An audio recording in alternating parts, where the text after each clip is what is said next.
Laïcité signifie ce qui est commun au peuple et désigne un peuple en démocratie. La laïcité est un aboutissement d'une réflexion issue de la philosophie des Lumières, réflexion qui portait entre autres sur l'autonomie. L'autonomie dit que le peuple, et lui seul, est en mesure de conduire son destin sans aucune autorité qui lui serait supérieure. On pensait à l'époque à l'autorité divine.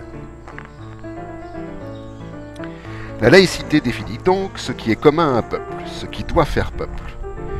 Ce qui n'est pas commun à un peuple, ce sont les opinions, qui par essence divergent, donc séparent. Ce qui constitue le commun d'un peuple, d'une société, c'est le savoir.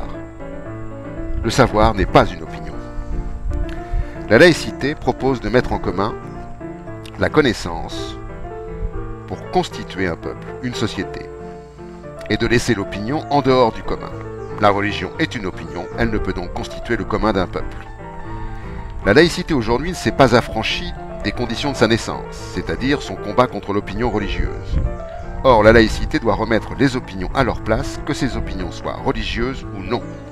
Par exemple, les opinions économiques ont pris le pouvoir, remplaçant l'autorité divine. Or, l'économie est une imposture quand elle revendique d'être scientifique. Le dogme néolibéral, par exemple, organise la vie sociale, envahit la sphère du commun, en lieu et place du savoir.